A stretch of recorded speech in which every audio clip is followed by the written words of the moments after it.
played it very, very, very well indeed. No more slices for you. Oh, look at that for judgment. You'll learn.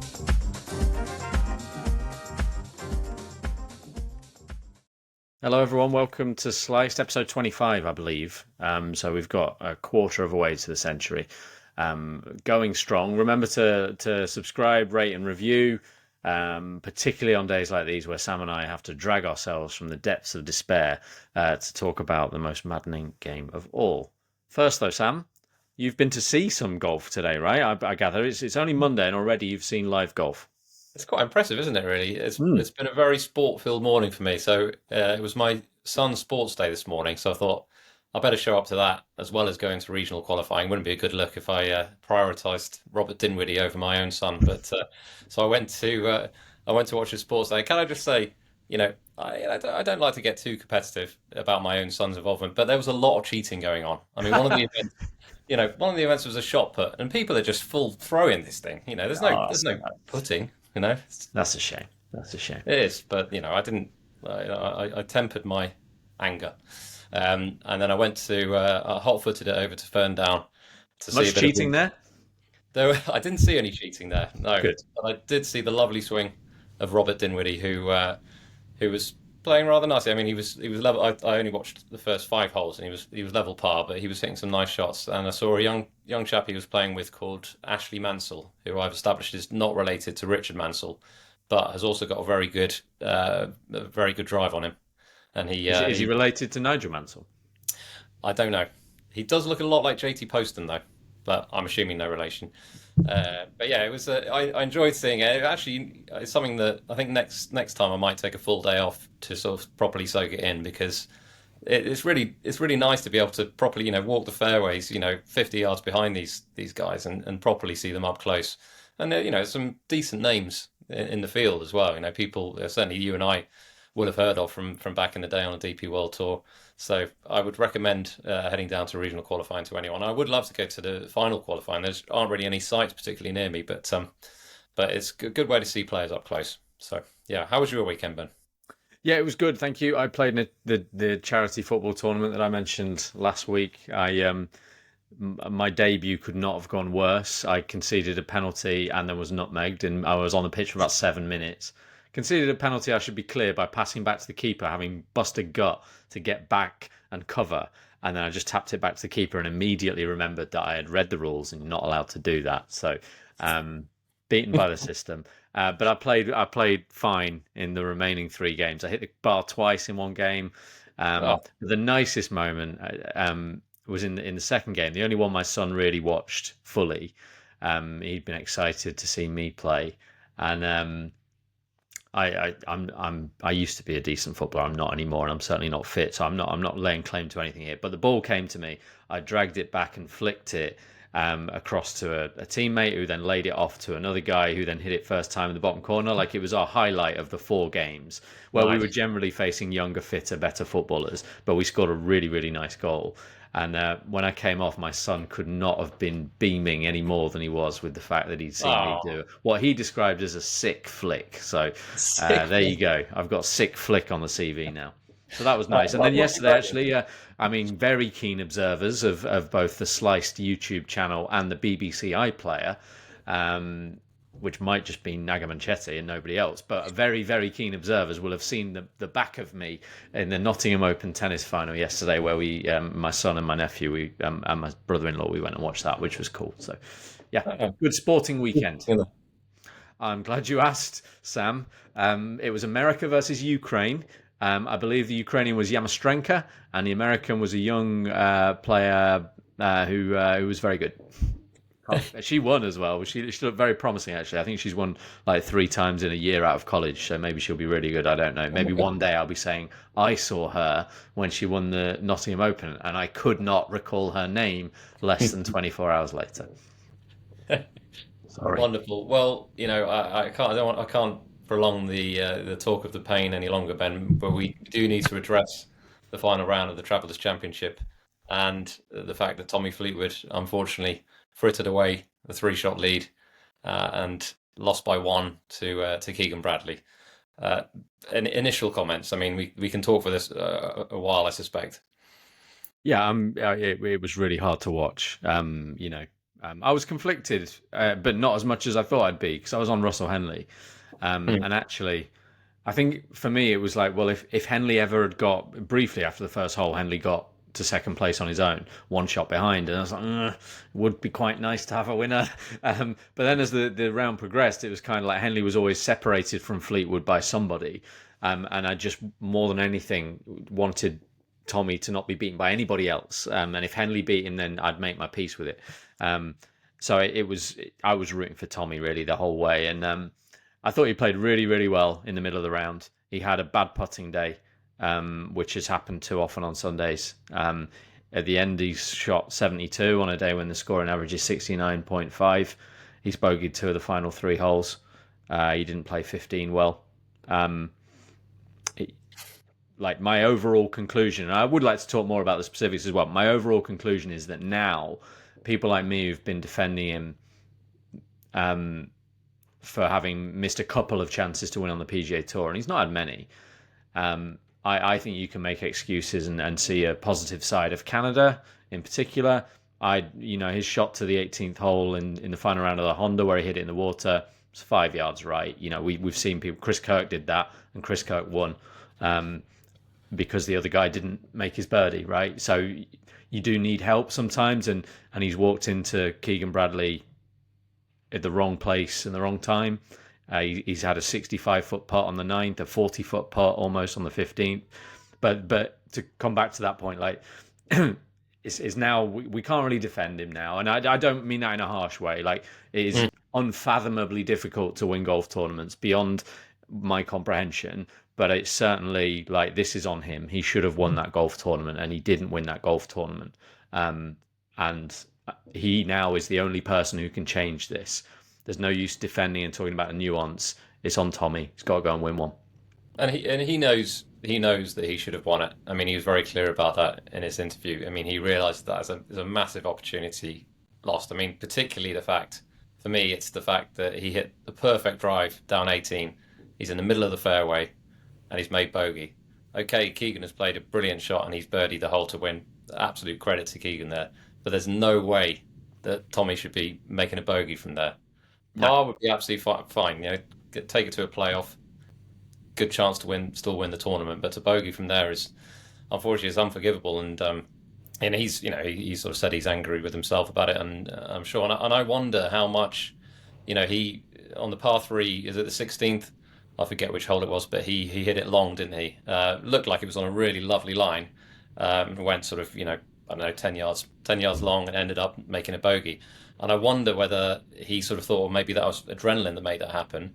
And then maybe he tried to factor that in on the 18th hole, because you saw him make a late club change on the 18th. And I wonder whether he suddenly thought, you know what, adrenaline's going to be pumping. When I don't know for a fact that he changed down a club, but I suspect he definitely went from the 9-iron to the wedge. Yeah, he did. Right, okay, there you go. Yeah. So I wonder if that was a factor where he thought, actually, you know what, let's go down a club. Maybe it's the right decision. I don't know. It's a really tough one for him to take, and unfortunately, there's going to be a lot of people. I've seen a lot of people saying, he's a bottler and that, and it's a horrible word. I don't like it, but there comes a point where you're like, he is struggling to get over the line in the US, and it almost feels like it's become a mental thing. I mean, this is someone who's won 7 times on the DP World Tour. He's won some big events as well. Abu Dhabi, Nedbank. These are big events, and he's beating good players on the way. But for some reason, there's like a mental block where he can't get over the line in the States. And the one thing that I will say, and I don't know whether this made a difference or not, but it feels like it didn't play to his advantage, the fact that the tee times were changed because of the weather. Ended up being 3 balls, and he's playing them with Keegan Bradley in the same group. I don't know. Again, you don't want to make excuses for him, but I feel like if he'd had just been in that 2-ball with Henley, it could have played out differently. Who knows? Yeah, definitely. And look, it's not about excuses. It's about the nuance and understanding what are the multiple factors. Like the primary factor that he did not win that golf tournament is Tommy Fleetwood, and he knows that. But there are other factors that just didn't go his way. And I've mentioned already the 2 putts that Keegan made. That's 100 feet of putts in 2 putts. And, for much of the week, it looked like some of those bits going in Tommy's favour, particularly in round 3. It looked like, when he had, was it round 3 or round 2, where he had 2 eagles in 3 holes, and one of them was a chip that was going a long way past, right? So it looked like, well, these are the things you need to go right.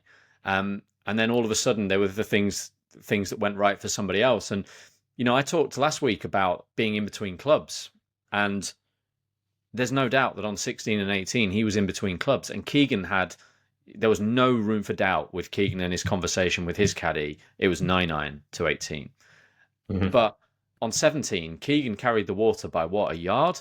I mean, that was close to in the water. And Tommy is, and this is where I think the bottle argument is like, it loses something, because one, it's fluid. There are guys who, Russell Henley's a great example. I was hearing back in February, this guy's a killer because he played well at the President's Cup and now he's beaten Morikawa. Well, if that ball hadn't gone in on 16 at Bay Hill, he probably doesn't beat Morikawa. And it was definitely heavy-handed, and it happened to go in. And things like that happen.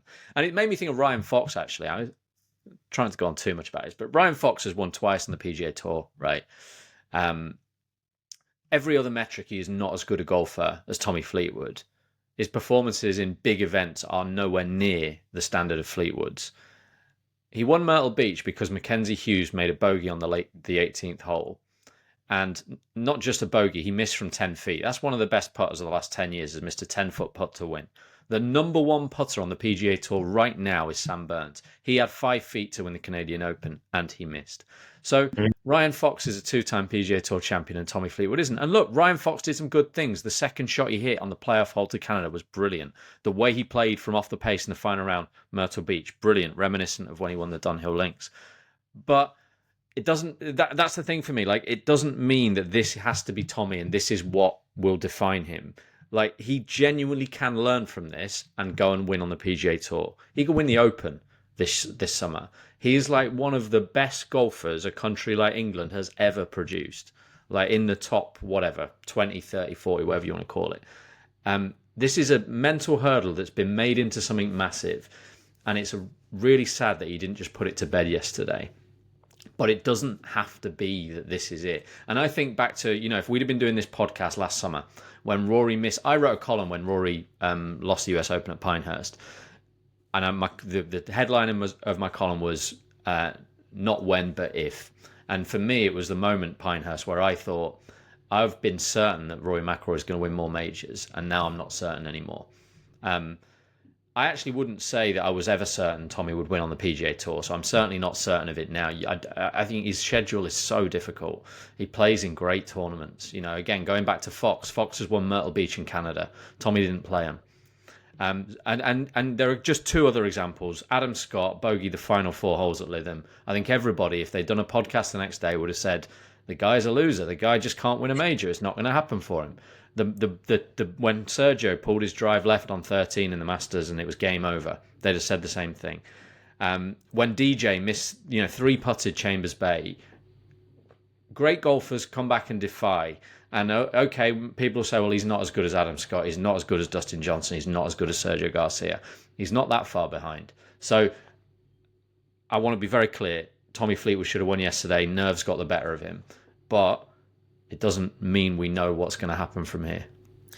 It doesn't, no. The thing that appears to be holding him back, apart from sort of, the psychology, the mental side, it really does feel like it's the putter, particularly on Sundays. He actually putted well Friday and Saturday particularly, and he said as much, but it just feels like on Sunday he leaves a lot of putts short. Now, not all of his misses were short by any means yesterday, but there was a couple that were short, and it just feels like he just gets a little bit tentative with some when he's in the heat of contention on Sundays, and that really does feel like what is holding him back. And when he moved to the mallet putter about 2 months ago, I thought that might make a difference.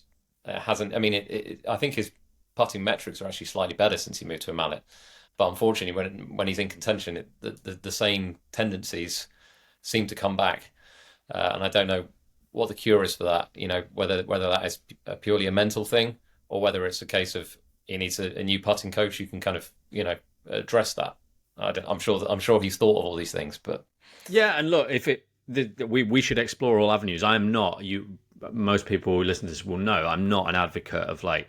I've defended Harry Diamond for years, right? No one talks about Harry Diamond anymore, do they? Like Harry Diamond's a great caddy again now. yeah.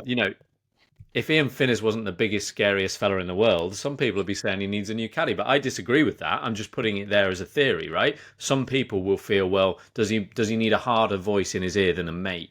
I totally don't think so. That's not my view, to be very clear. But between them, they've ended up on the wrong club on 16 and 18, one way or another. I would say it looked to me like Tommy had made that decision on 18. I mean, the putting thing is very valid. I mean, then again, he blasted one past on 17, didn't he? What a shot that was from the bunker. And then I think back to 12, he was how that far short, like a millimetre short on 12. But the one, I think the key moment in this tournament, apart from the final, look, the tournament has changed with 6 shots, right? Middle of the 18th fairway, Keegan's had 2, Tommy's had 4, tournament changes. But the 14th hole, I think was huge. He's missed from just outside 6 feet on the low side. It was a weak putt. He said in his interview afterwards that was a bad putt. If that goes in, I think it's very reasonable to suggest he would have birdied 15 because he's got a healthy cushion now. He's feeling great. Keegan's just dropped a shot. Henley's playing terribly.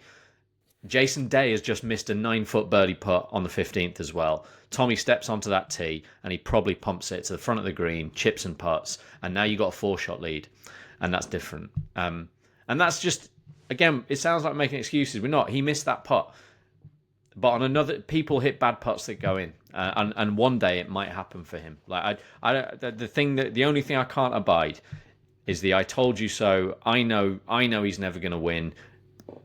He is never going to win. Now we have proof. We don't. We have proof that he didn't win yesterday. And golfers, people get to forget about it. All those people who said for 10 years Rory will never win the Masters, they're not held. They're not accountable for that statement, right? Yeah, so yeah. I'm generally one for not making bold statements about the future. There's very little we actually know, apart from that Scotty Scheffler will always finish in the top 10. And beyond that, I think in golf, we have to accept that we don't know as much as we'd like. And I really hope he does it. It will be all the sweeter for it. And that's exactly what we'd have been saying after Pinehurst with Rory. I hope so too. And for what it's worth, I think it will happen. I don't know when. I'm not going to say it's going to happen this year or it's going to happen in the next 3 years. It may happen in 8 years' time. But he will win in America at some point. And you can hold me to account on that, Ben. And I'm sure you agree. If you were him, would you... I don't think for a second this is a bit of a pointless hypothetical because I don't think it would enter as he's an elite sportsman. He thinks like an elite sportsman. For however much people will see that yesterday and think, oh, he's weak-minded. I'm sorry, you're talking like degrees between being weak and strong, and to get where he is, you're very strong of mind. But do you think if you were him, would you maybe think about your schedule and just play a few smaller events, play a Rocket Classic? No mortgage. It's a really good question, Ben, and that's something that I always think. For players who are, trying to get that first win, especially those who've maybe struggled to get that first win, I would be an advocate. I think for just adding a few of those events because, take Ryan Fox in the Myrtle Beach. Now, obviously, it's an opposite field event. Tommy's not really he's clearly not going to turn down a signature event to play that. But that type of an event, I'd love to see him play something like that and get a win because, who knows what that could lead to in terms of the confidence. So yeah, it's something I often think about with the sort of bigger name players who haven't got the wins. So yeah, would you? I would at least consider think about. But I suppose what it does then is adds pressure for those events. Like all of a sudden you're the favourite. He's never the favourite, right? So I mean, it was a seriously good event. He's just finished second in. But I can imagine what might happen here is that he wins the Open, and still people get to say, "Well, he never won in America." Maybe he's gonna do that, or I don't know. Maybe he'll win the Masters like Louis Oosthuizen and never win a PGA Tour event, but he's won the Masters. I'll take it, Sam. At this point, we'll take what we can get, right? And I know this is trite, and I know it's, I'm a risk being a fanboy, and I gather from the fighty golf influencers on Twitter that you shouldn't be a fanboy. like his interview afterwards, and it's not about whether he wanted to speak to the press or not. Like, you could not ask for a better role model of how to deal with things not going your way, right? Yeah. So good on him, and I hope it works out for him. Yeah, 100%. Yeah, he sort of faced down the question, and he answered at probably the hardest time to be answering this question. So fair play to him, and we wish him well. Right, I'm going to talk about a few other events, Ben. So firstly, HotelPlanner Tour. It was the block play 9 at Ploneuf in France, and fellow Englishman James Morrison, who lost his card at the end of last year, lost his DP World Tour card at the end of last year, has won, which is great to see. It's really, really good to see someone like. I mean, I actually made the mistake of not talking about this event at all in last week's podcast. Completely skimmed over it. I don't know why. We were going to talk about the fact that Eddie Pepperell was back, after his sort of, self-inflicted layoff, and so another Englishman who lost his card at the end of last year, in Eddie Pepperell. So it's good to see him back. But James Morrison to win again will be a huge relief, I'm sure, for him, and will go a long way to him getting back on the DP World Tour next year. Yeah, absolutely. He had a bit of help. Max Kennedy, 23-year-old from Ireland, who's very, very, very promising. Double bogeyed the 18th hole. Morrison hacked it down 18 in his own words, and Max played it even worse. But it was tough. It was tough conditions all week. Kennedy shot a phenomenal round of 60 to kick off the tournament, and we'll feel that's one that slipped through his fingers. I thought he was very good actually for a young lad. He was very good on the 18th, the playoff hole in congratulating Morrison after he bogeyed that as well. Morrison turned 40 this year, so that's an interesting little thing. We've had players like that before who, that just maybe just gets them practicing properly again and rededicating themselves. I don't know whether he'd let his standards slip or whatever, but more the point with Morrison is, as he talks about, he's had some real struggles with mental health, depression, I think. So good on him for overcoming those. I will say, Sam, if you'll forgive me, that for those who have not yet signed up for the Slice newsletter, we are previewing the HotelPlanner Tour events. I wouldn't have been able to claim a big victory. I named 4 players last week. One of them, Dermot McElroy, shot about 100. But Max Kennedy was one of the 4 on my list.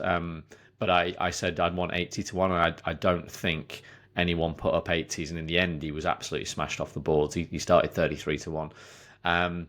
But also, we've only done it 3 editions, and the first edition I recommended James Morrison at 150 to 1. So we were at least in the right ballpark, expecting that a player like him with a touch of class on a short golf course, you get a lot of short golf course on the Channel Tour, the HotelPlanner Tour. So, we weren't far off the mark there. If you sign up to the newsletter, you'll get previews of every HotelPlanner Tour event for the rest of the season.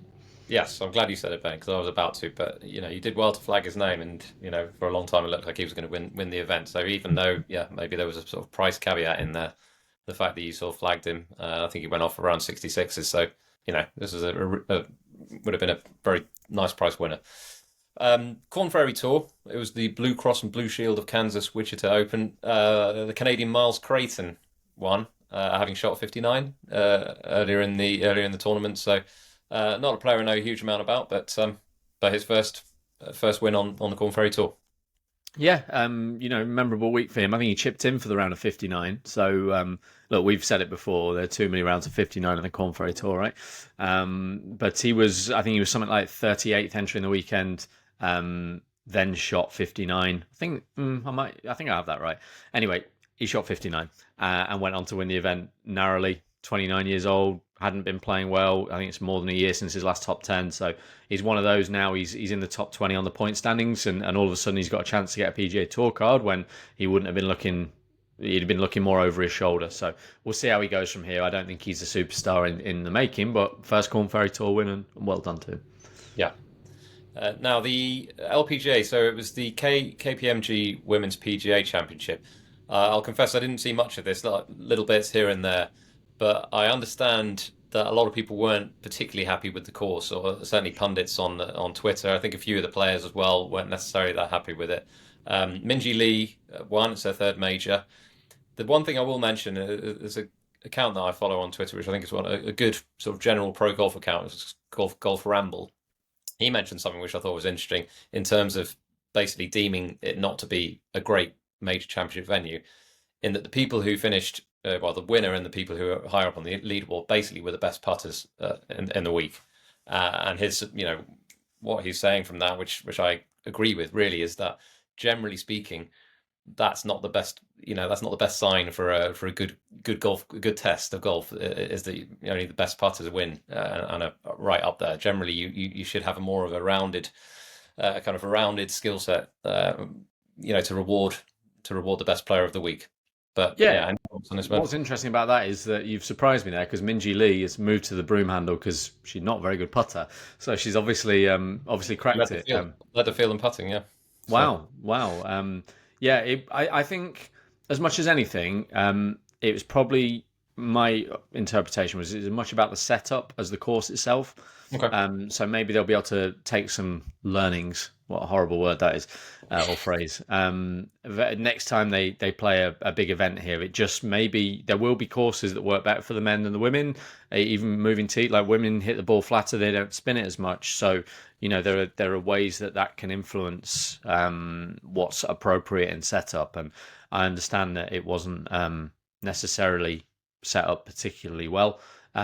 Minjee Lee's a quality player though, and I will say, she's won 3 majors now. She won the Evian. Well, that's basically a bit of a silly golf course. Looks lovely, don't get me wrong, but it's quite silly. She's won a US Open where just like the men's US Open, you've got to accept hardship and that things might be a bit quote unquote unfair.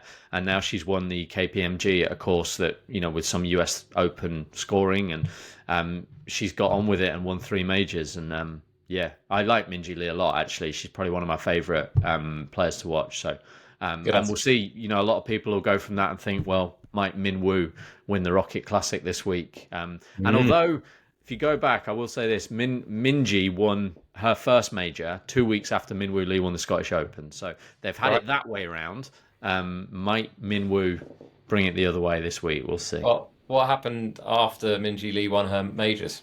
Not a lot. As far as Min Woo goes, not a lot. He played all right one year, but at first was in 2019. He was struggling that summer.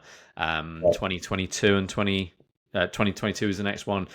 He was in a bit of a funk. So no, I would be being disingenuous if I said there was precedent on that side. But I do like it in general as a thought. He'll definitely be beaming with pride, won't he? Yeah. And he's going to the Rocket Mortgage Classic, where last year he finished second. So we'll see. And he's going to be presumably one of the best players in the field. I haven't actually had a good look at the field list, but up there. Is it quite strong?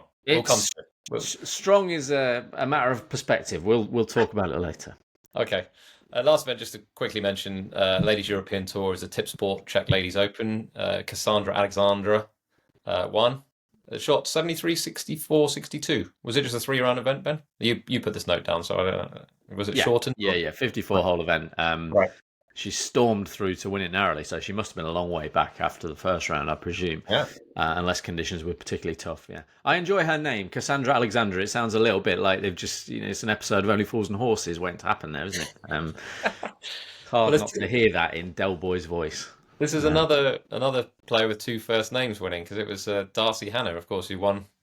Was it last week or the week before with Jakob Skoloff on the bag? So, right. Anyway, before we go into in the news section, Ben, I've got something that I think you'll enjoy, because I know that you love a little quiz, and I've got a golf football crossover quiz, which sounds right up your alley, right?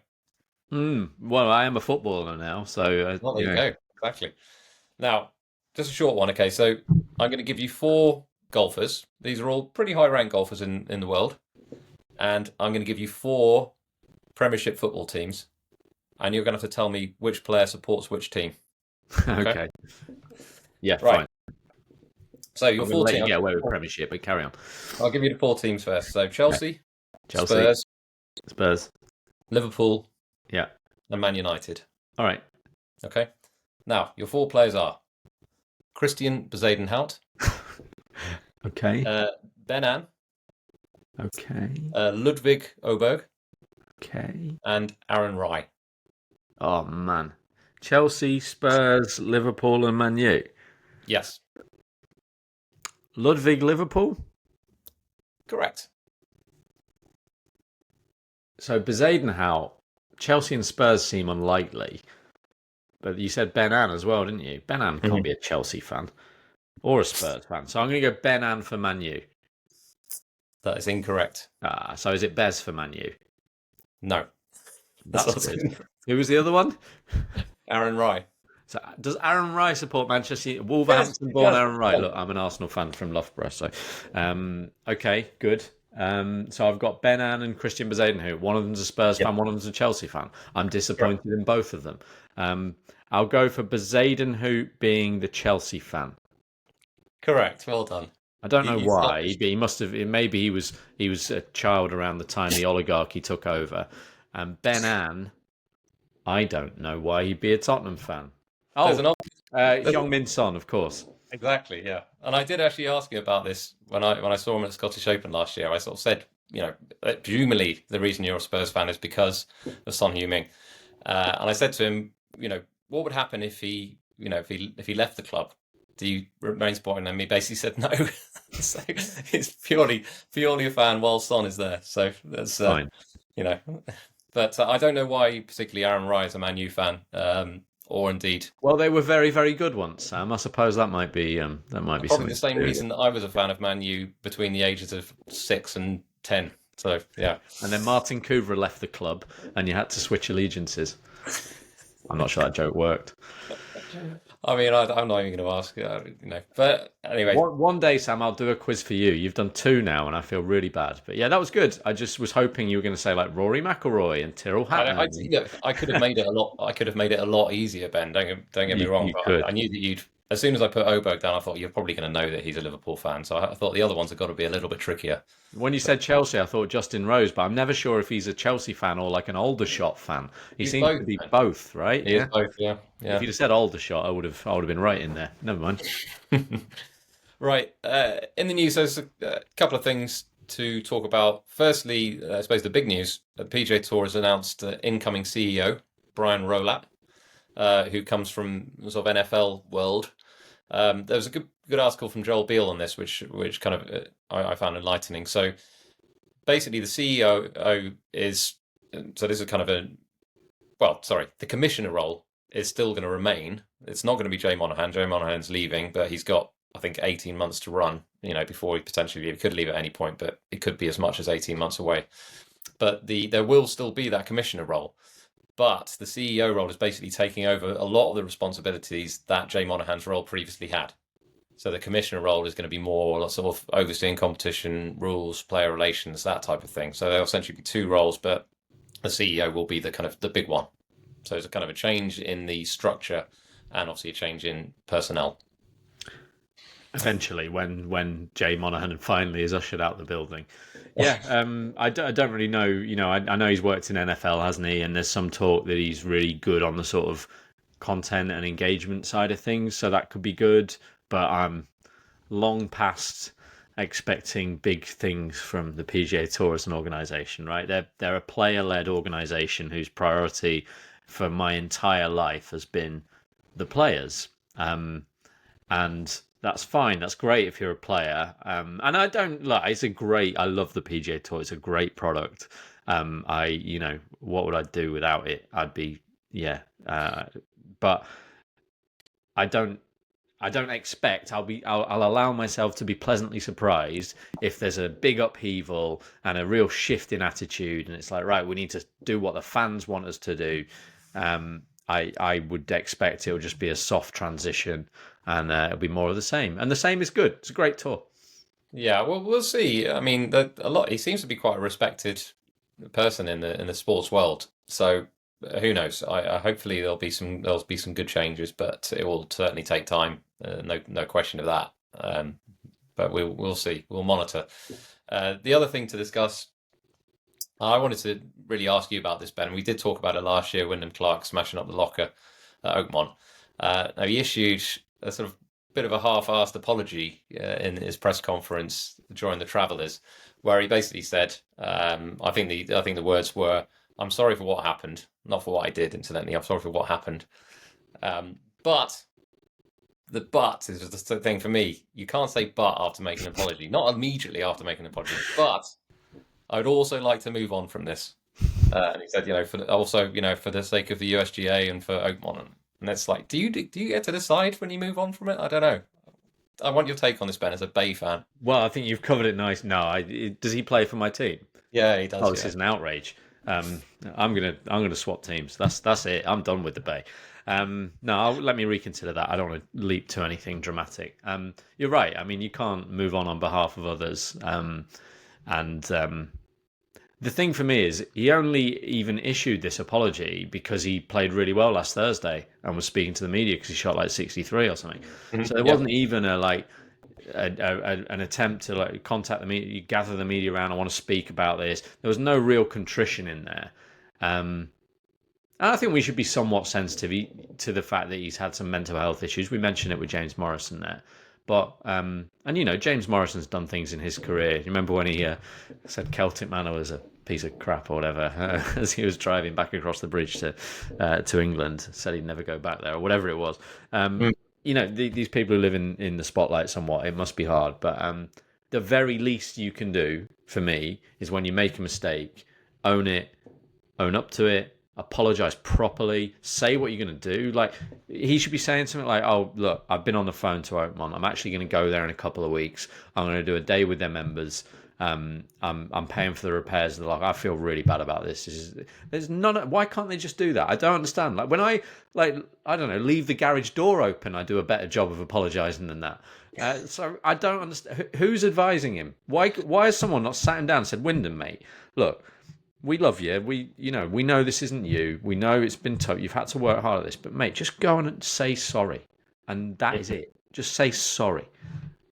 Just entitlement, isn't it? That's what annoys the everyman, is the entitlement. You're playing this week for $20 million, and you cannot even just say sorry properly for something you did the week before. And you can even spin it so it makes it sound like, oh, the media are making this, we all want to move on, you're making a big fuss over this. Just say sorry, man. It's like a lesson to, we're talking about, I hate to, again, go the sort of banal route, but you've got Wyndham Clark, can't say sorry for that. You've got Tommy Fleetwood, but he broke the lockers after he was like nowhere in the US Open. Like, he was not going to win the US Open. You've got Tommy Fleetwood, who comes out, talks to the media, hasn't trashed anything, and just owns what's happened. And if you were going to give an example to a kid, you'd play him Tommy Fleetwood, wouldn't you? You would, and that, Ben, you've touched on it there. That's why I'm an LAGC fan and not a Bay fan. You stitched me up there. You've absolutely stitched me. I can't believe I didn't even know Wyndham Clark played for my team before you put me on the spot. I should be defending him, shouldn't I? There's some temper in the Bay. I mean, Shane has had a few little outbursts lately. Maybe they need a sort of team sort of behavioural coach or something. I don't know. But right, I'm going to move on to the world of golf this week because there's quite a few events going on. So first, we'll start with the DP World Tour, which is back in action. It's the Italian Open at the Argentario GC. Now, the notable thing, of course, here is that the course was used on the HotelPlanner Tour last year when John Parry won. Any immediate comments on this, Ben? Obviously, we'll talk about it in our fantasy section. Yeah, it's a rare thing for them to, they did that as a trial to host the Italian Open. I think, it's a shame that the Italian Open it's not surprising, but pre-Ryder Cup, and the year after the Ryder Cup, it was a really strong tournament. And I see the value in moving a national open around a country like Italy, and trying to capitalise on any golf boom there may be. I wouldn't be a fan if they have an event in England and just, separate to the BMW PGA, which has a permanent home at the PGA headquarters. But if you have a British Masters, I would generally be in favour of moving that around the country. But you do lose something in doing that. And I think it's a shame on some levels. But let's face it, most people who watch this are not golf bettors, so they're not worried about the challenge of working out a new course and all that stuff. So yeah, good for John Parry to get the chance to play there again. And it is a John Parry type course, right? So it's quite short. You're gonna have to be accurate. It's quite penal if you miss wide off the tee. So yeah, steady away. Keep it on the fairway. That actually, the Italian Open is the one DP World Tour event that I've been to outside of Britain, which was when it was at, I actually forget the name of the course, but it was the one that was in Verona in 2018. And actually on that same trip, Did Francesco win? No, Ollison. Ollison, okay, yeah. But the notable thing for me that year was that I met Tommy Fleetwood. So I got to tell his story actually. So we were flying out from Gatwick to Verona, and I hadn't really sort of clocked the fact that there may be players on this flight because we were flying EasyJet, and I thought, which professional golfers are flying EasyJet? But Tommy Fleetwood was flying EasyJet, And the funny thing is, just had normal standard boarding. He had paid for whatever it's called, an EasyJet, the premium boarding, and our queue actually moved faster than his. So we had a little joke about that with his wife Claire, and I saw him at the other end in the carousel, the baggage reclaim, and got a little photo with him. And yeah, he was such a lovely bloke. At one point I tried to take the selfie, and he was like, "Oh, let's get this angle because I'm going to be a silhouette if we do it like that." So he suggested that we move around, and he had Frankie on it and a little sling on it because he was a baby at the time. So it was yeah, That's it was a lovely moment. For a moment there, I thought, oh, he's one of those people who pays for priority boarding. That's a shame. But no one's perfect. And to hear the rest of your story, I'm back loving Tommy Fleetwood. So Actually, Ben, they had a baby as well. They had a baby. Let's do another very short quiz. Okay, so there were two other people on the flight. Okay, I was going to give you a clue on each. Okay. Okay. One of them, South African, won several times on the DP World Tour, quite short. Richard Sterney. Correct. The other one, a Spaniard, extremely tall, very long off the tee. Alvaro Quiros. Correct. There you go. Very good. You did well in that quiz. Thank you. To be fair, short South African and tall Spaniard are quite specific. Yeah. But yeah, no, I'm pleased with that. I've regained a measure of respectability. Right. So PGA Tour is the Rocket Classic. So it was the Rocket Mortgage Classic. Have Rocket stopped selling mortgages? That was my question. Have they moved into lettuce and lettuce only? Who knows? Who knows? But yeah, rebrand. Love a rebrand. Everybody loves a rebrand. They're going to rebrand the course after this edition. They're having it restored after this one. Oh, really? Okay. So yeah, it's been a very kind event for me. I've had a lot of luck in getting Cam Davis over the line twice in this. So what's the formula then for this one? Cam Davis, I believe, is the formula. No, it's part of the fun of this is that it's not particularly long. It's Donald Ross. It's a classical golf course, but I think it's one of those where it's like sneaky beneficial to hit it a long way, because you wouldn't think on paper that it would be. But I remember the first time, not the first time, because Nate Lashley won that, didn't he? The second time they were here, Bryson and Matt Wolf had a pre-US Open appetizer, and Cam Champ had led or been thereabouts at halfway. Obviously, Davis is pretty long. Neiman was runner-up. Min Woo lost by a shot last year. We were on him as well. So, but then obviously, I was a bit unlucky the year I was on Morikawa, who headlines the field. I was on him the year he finished second to Ricky Fowler. So that was a bit frustrating. So yeah, I've had contenders every year. So hopefully that continues. Okay. Right, the other events that are going on. So HotelPlanner Tour is the Le Vaudreuil Golf Challenge. Now, there's something I wanted to mention. It's not specific to this event, Ben, but it's something that the HotelPlanner Tour do, which I don't think they get enough credit for. I wanted to flag it here. Every week on social media, on Twitter, they do this kind of like cartoon strip graphic about their event. I think it's really good. I don't know who produces these. The sort of artist isn't sort of credited. I'm assuming it's not sort of AI produced. I don't think it is. But, everyone does it. I just want to say you're doing an excellent job. And it gets about 3 likes a week, and they're really good. So I agree with you, Sam. Maybe it's Luke Donald. He's an artist, isn't he? Maybe that's his little side hustle. Oh, Luke Donald paints, mate. Yeah, big time. Okay. Big time. Yeah. Okay. Didn't John Parry win this last year? I've not checked that. Oh. But if so, it's a very John Parry week. I don't know. I have to admit I haven't done any research into the Vaudreuil Golf Challenge. I'm leaving that to you for our newsletter, Ben. Yeah, well, obviously I'm not going to send the newsletter copy yet because I've not even considered anything about this tournament. But I think he did. I'm one click away. No, he didn't. Ignore that bit. Edit it. If we need to edit something out, it can be that bit. It was Joel Moscatel. Oh, okay. Right. Okay, good. John. The Corn Ferry Tour is the Memorial Health Championship. The LPGA is the Dow Championship. The Ladies European Tour is the Amundi German Masters.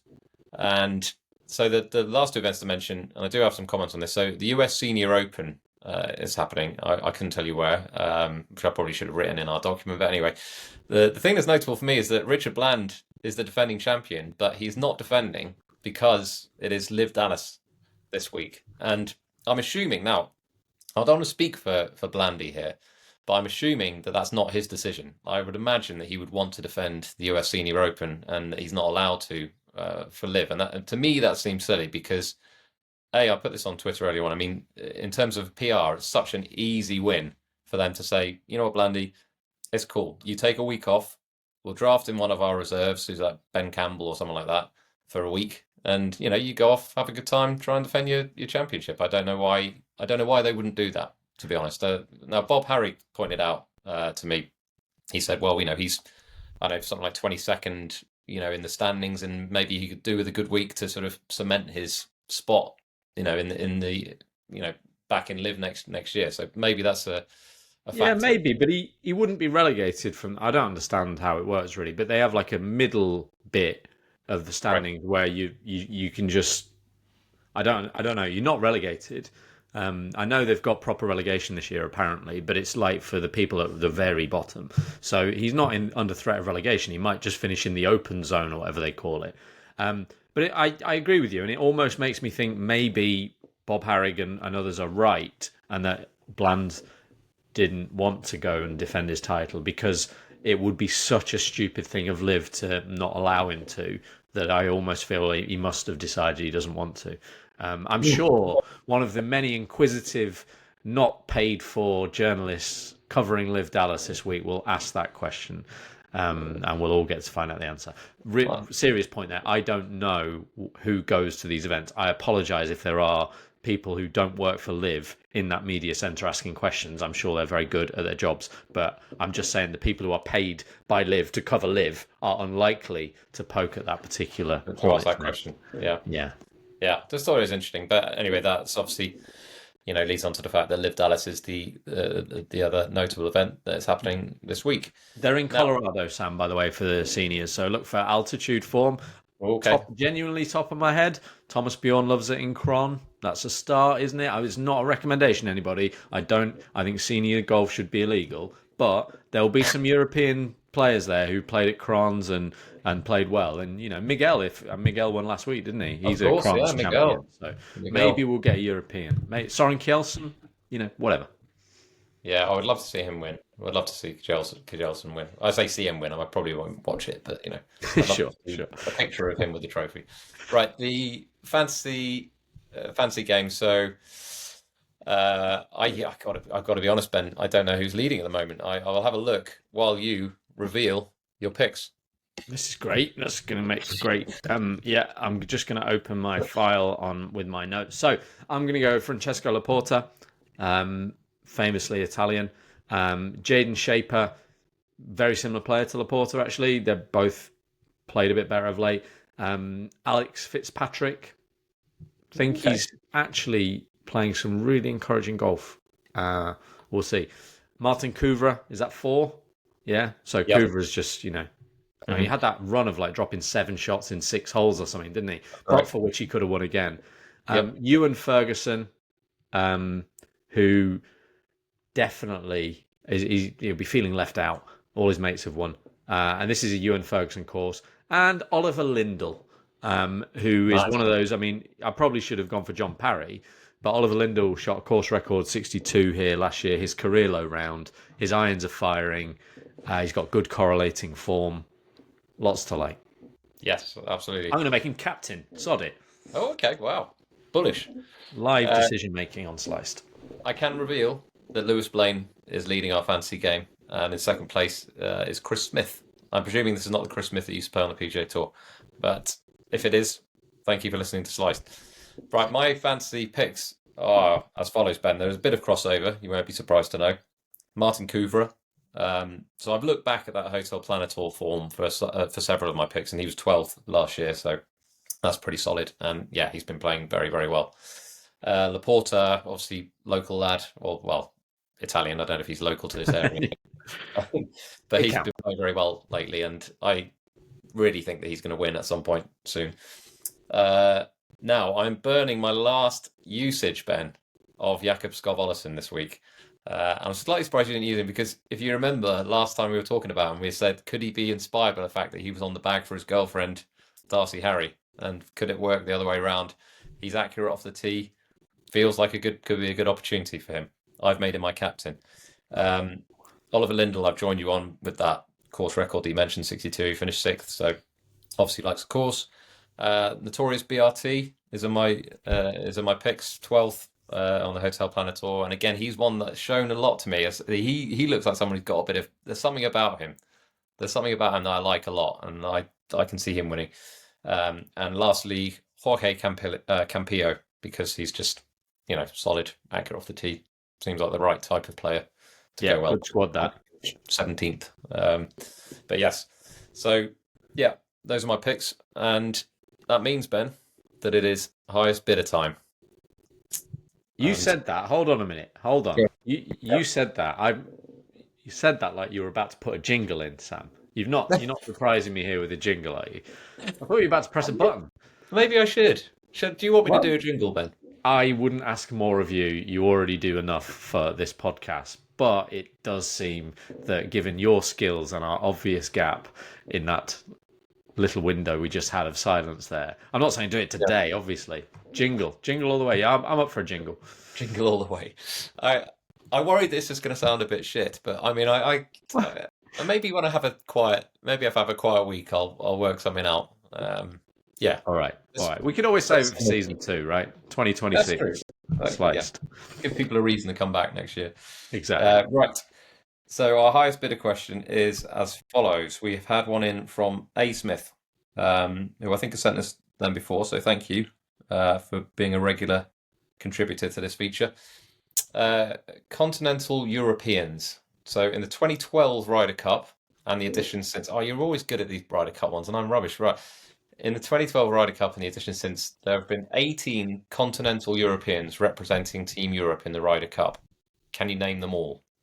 And it says, there's a little asterisk, UK and Republic of Ireland players not included. So this is since 2012? Since 2012, including 2012 and since, there have been 18 Continental Europe. I want you to go really high, Sam. I can't go. I'm going 9. What you got? I've gone 12. Yeah, I thought you would, and I'm happy. Are you sure you don't want to go at it? I feel bad. No, please. I know. I look. If I felt confident in myself, I would have gone 14 or 15, but I'm not. So, all right. So I've got Keimer, Hansen, Colsaerts, and Molinari from 2012 specifically. Okay. 2014 we can add Victor Dubuisson, right? Mm-hmm. 2016 we can add RCB, Rafa Cabrera Bello. Nice. Thomas Peters. 3, 4, 5, 6. I'm only on 7. Oh, wow. 2018, can we add anybody there? Bernd Wiesberger. It's 2021, actually, isn't it? But 2018 first. We'll go Noren. Yep. Ollison. Yeah. From 2018. How many? Is that 9? I think you're on 10 now. Okay. 2021, Bernd Wiesberger. Well, I already added him. Sorry. All right. Okay. 2023. Mm-hmm. Sepp Straka. Yeah. Nikolai Højgaard. 12. Ludwig Åberg. 13. So I'm going to be annoyed by the ones I missed, but we've done it. You don't need to be annoyed, Ben. Okay. I spanned through Glen Eagles quite quickly. There's probably another one at Glen Eagles that I've missed. Henrik Stenson, clearly. Of course. Yeah. Good effort. That is my wheelhouse, right? Ryder Cup players since about 2008. As soon as I saw that, I thought this has got Ben written all over it. It's almost as if A. Smith isn't real and I've got a burner, but whatever. A. Smith maybe is the same person who enters your second team in the fantasy golf. That's it. Yeah, he's a bloody good tipster as well. Let me tell you. Well, that's everything for Slice today. Let me mention once again, I will continue to mention this. Our newsletter will be going out tomorrow. So if you haven't already signed up, then please do so. There is a link that's pinned on our Twitter, on our Instagram, on our Facebook. So follow that link, sign up. It takes 2 seconds. Can I say, Sam, as well, I'm sorry I know you're the sign-off guy. I'm the intro guy, you're the sign-off guy. But as well, we might mention this on Twitter or else we're going to. But if we want to partner with people because we want to grow our podcasts. And if we can partner with a company that would appreciate talking to our audience, whatever, great. But if we had a great giveaway from your friends, Sam, a couple of weeks ago, didn't we? If anyone runs a little golf company or even just works at a golf club, you just got a nice story to share about golf, anything like that, and you think our newsletter or our podcast might help you, get in touch because, we're trying to get this off the ground and we can maybe be mutually helpful. Back to Sam. Absolutely, and we're not. That's a good call up, Ben, and I'm glad you said that. And also, we're not going to be like, yes, we will feature you in our podcast and newsletter for £1,000. We're not going to do anything like that. We are very much about trying to grow the community, try and share other people's, other people's success stories and things. So please do send over stuff. We really would like to do that kind of thing in our newsletter. So sign up, get in touch, and I think that's all there is to say. So thank you very much for listening to Sliced, and we'll be back next week.